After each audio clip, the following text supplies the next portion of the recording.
Hello everyone, कैसे हैं आप सभी दोस्तों। आज हम बात करने वाले हैं एक ऐसे मुद्दे पे, एक ऐसे टॉपिक पे जिसके बारे में बच्चे मुझसे अक्सर पूछते हैं। अक्सर मेरे पास डाउट्स आते हैं कि सर इंग्लिश बहुत वीक है, कैसे इंग्लिश को इम्प्रूव किया जाए, कैसे मैं अपने आप को तैयार कर सकता हूं कि मैं किसी भी एग्जाम में बैठूं और मेरी इंग्लिश अच्छी हो जाए। तो पहली बात तो जो मेरे पास डाउट आता है वही सबसे गलत होता है कि इंग्लिश वीक है। बच्चों, इंग्लिश कभी वीक नहीं हो सकती। इंग्लिश को इंप्रूव भी नहीं किया जा सकता। इंप्रूव करना है, खुद को इंप्रूव करना है। वीक हो तो आप खुद हो। तो कैसे इंग्लिश को अपनी स्ट्रेंथ बनाया जाए, एग्जाम में इंग्लिश के सेक्शन को कैसे क्लियर किया जाए, आज इस मुद्दे पे बात करने वाले हैं। और बच्चे मुझसे अक्सर ये क्यों पूछते हैं, क्योंकि मैंने खुद -10 कैट में स्कोर किया था। जब मैंने खुद -10 स्कोर किया और उससे ही अगले साल में मैंने 90 परसेंटाइल भी कैट में इंग्लिश सेक्शन में स्कोर किया था। तो बच्चे मुझसे ये डाउट पूछते हैं, आज मैं आपसे शेयर करना चाहता हूं कि कैसे इंग्लिश को इंप्रूव किया जा सकता है, कैसे इंग्लिश सेक्शन को इंप्रूव हम कर सकते हैं। तो उस सब चीज के बारे में बात करेंगे। वीडियो को लास्ट तक अगर आप देखेंगे तो जो इंग्लिश को देखने के बाद एग्जाम में यूजुअली जो हमारे एक्सप्रेशन होते हैं, एग्जाम में देखने के बाद इंग्लिश का क्वेश्चन हमें कुछ ऐसा ही फील होता है कि ये आ क्या गया। तो ये एक्सप्रेशन आपके एग्जाम में ना बने, इसको ना बनाने के लिए इस वीडियो को लास्ट तक जरूर देखिएगा। अगर आप इस चैनल पे नए हैं तो चैनल को सब्सक्राइब कर लें, क्योंकि आज मैं आपको देने वाला हूं इस इंग्लिश लैंग्वेज को कैसे इंप्रूव किया जाए कि हमारे एग्जाम में नंबर आ जाएं, उस बात का सॉल्यूशन। तो इसके सॉल्यूशन के लिए सबसे पहले आपको क्या सीखना पड़ेगा? सबसे पहले आपको एक छोटी सी अच्छी सी प्यारी सी बात सीखनी पड़ेगी। क्या? कि once you have control over your mind, anything you want is possible. आपके दिमाग पे अगर आपका कंट्रोल है तो एवरीथिंग इज पॉसिबल। इस छोटी सी बात के साथ आज के इस सेशन की शुरुआत हम करते हैं उस सॉल्यूशन की बात। क्या है सॉल्यूशन? कैसे इंग्लिश सेक्शन में अपने आप को इंप्रूव किया जा सकता है? तो बच्चों, सबसे पहले बेस की बात करूं तो इंग्लिश के अंदर ना, इंग्लिश क्या किसी भी लैंग्वेज को 4 तरीकों से सीखा जाता है बच्चे। पहला तरीका जो होता है वो रीडिंग होता है, दूसरा एस्पेक्ट जो होता है वो राइटिंग होता है, तीसरा एस्पेक्ट स्पीकिंग होता है, और थर्ड एस्पेक्ट जो होता है लिसनिंग, फोर्थ एस्पेक्ट जो होता है वो लिसनिंग होता है। बच्चों दोस्तों, कहानी क्या होती है? जो रीडिंग है ना वो तो इनपुट है और राइटिंग आउटपुट है। ऐसे ही लिसनिंग जो है वो तो आपका इनपुट है और स्पीकिंग जो है वो आपका आउटपुट है। The more you read the more you can write. Yes, the more you read, the more you can write, and the more you listen, the more you can speak. अगर ये बातें आपको समझ में आती हैं तो ये 4 एस्पेक्ट हैं जिन पे आपको इंग्लिश लैंग्वेज को अगर आप सीखना चाहते हैं तो इन चारों एस्पेक्ट पे आपको काम करना पड़ेगा। लेकिन आज हम बात करने वाले हैं इन चारों एस्पेक्ट में से उन एस्पेक्ट्स की जो हमारे कॉम्पिटिटिव एग्जाम्स के अकॉर्डिंग इंपॉर्टेंट है। कॉम्पिटिटिव एग्जाम्स में इन चारों एस्पेक्ट्स पे क्वेश्चन नहीं आते। कॉम्पिटिटिव एग्जाम्स की अगर बात की जाए तो हमें इन 3 एस्पेक्ट्स पे काम करना है। 3 एस्पेक्ट कौन कौन से हैं जी? पहला एस्पेक्ट जो है वो रीडिंग है, दूसरा एस्पेक्ट है ग्रामर, और तीसरा एस्पेक्ट है वोकैबुलरी। अगर आप इन 3 एस्पेक्ट पे बहुत अच्छे से काम कर जाओगे तो आपको कोई दिक्कत नहीं आएगी। तो मैं एक एक करके फटाफट से सेक्शन को उठाता हूं कि कौन से सेक्शन पे कैसे काम किया जाए जिससे आपकी रीडिंग, ग्रामर और वोकैबुलरी अच्छी हो जाए, ताकि आप एग्जाम में अच्छा स्कोर कर सके। हम बात करते हैं सबसे पहले रीडिंग की। तो बच्चों, रीडिंग का तो बेस्ट वे जो होता है वो होता है न्यूज़पेपर।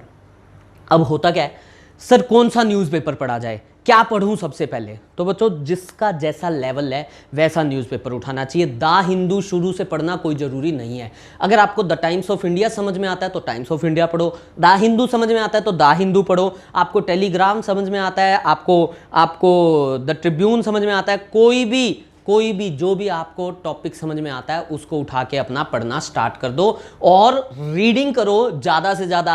आप रीडिंग जरूरी नहीं है कि न्यूज़पेपर की ही करो, रीडिंग के लिए आप और भी चीज़ें उठा सकते हो। अपनी टेक्स्ट बुक्स उठा सकते हो, अपनी स्टोरीज पढ़ सकते हो, moralstories.org, बहुत सारी ऐसी वेबसाइट हैं जहाँ पे आपको इंग्लिश में स्टोरीज मिल सकती हैं। उन स्टोरीज को भी आप पढ़ सकते हो। और एक चीज़ का हमेशा ध्यान रखना है, एक चीज़ पे स्टिक नहीं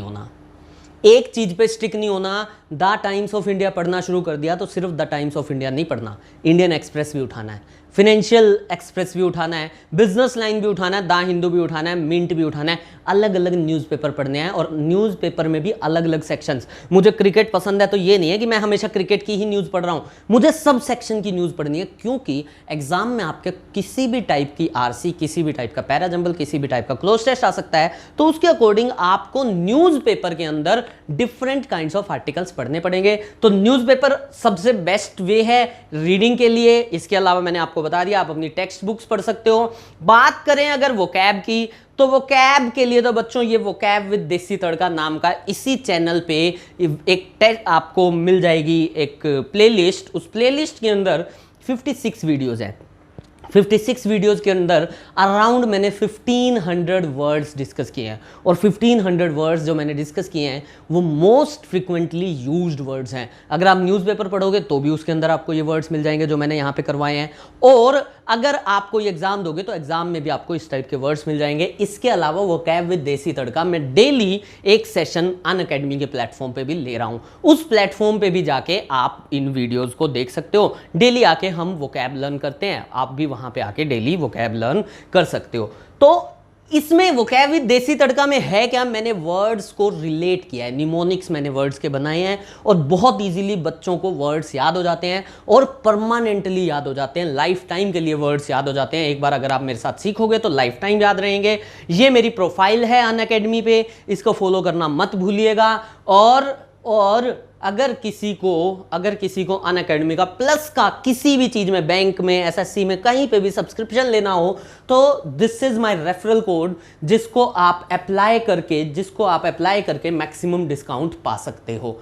तो ये सब बातें हो गई वोकैबुलरी की। वोकैबुलरी के लिए वर्ड पावर मेड इजी नाम की एक बुक और है, उसको भी देख सकते हो। और इसके अलावा इंग्लिश ग्रामर की अगर बात की जाए तो बच्चों ग्रामर पे सबसे पहले बेस से काम करना चाहिए। बेस से कैसे काम करना चाहिए, जैसे मैंने यहाँ पे लगाई है प्राची पब्लिकेशन की 7th की बुक लगाई है ना, ग्रामर की डिफरेंट बुक्स लगाई हैं। बच्चों कोई भी ग्रामर की बुक्स उठा सकते हो, बेसिक मतलब 6th क्लास की, 7th क्लास की, 8th क्लास की बुक्स उठाओ। सीबीएसई बोर्ड की, एनसीईआरटी की मैं कहूंगा कि मत उठाइएगा, सीबीएसई बोर्ड की आप 6th, 7th, 8th की बुक्स उठाइए। कोई भी बुक उठा सकते हैं, प्राची पब्लिकेशन है, और भी बहुत सारी पब्लिकेशन है जो आपको अड़ोस पड़ोस में इजीली अवेलेबल हो जाए। अड़ोस पड़ोस में बच्चों से उठा के उनको पढ़ना शुरू कर दो, उनकी एक्सरसाइजेज लगा दो। ग्रामर में सबसे पहला काम ये करना है। मेरे से अगर कोई बच्चा पूछता है सर कौन सी बुक पढ़ें, तो मैं यूजुअली ये बुक्स प्रेफर करता हूं। मैं हमेशा यही कहता हूं कि सुल्तान चंद पब्लिकेशन की 6th, 7th और 8th की ये तीनों बुक्स आप पढ़ लीजिए।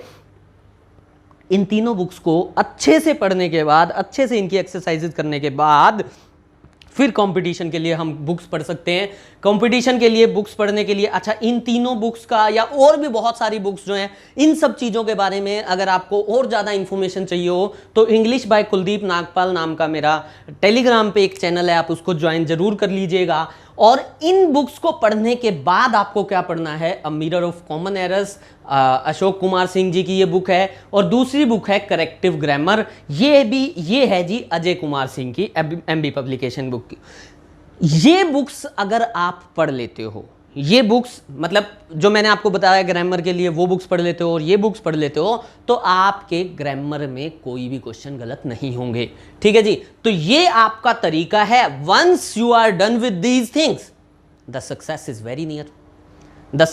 Very near. लेकिन सबसे मेन बात जो है वो ये है, there are 5 Ds of success जिनको आपको फॉलो करना पड़ेगा। वो है डायरेक्शन मैंने अभी आपको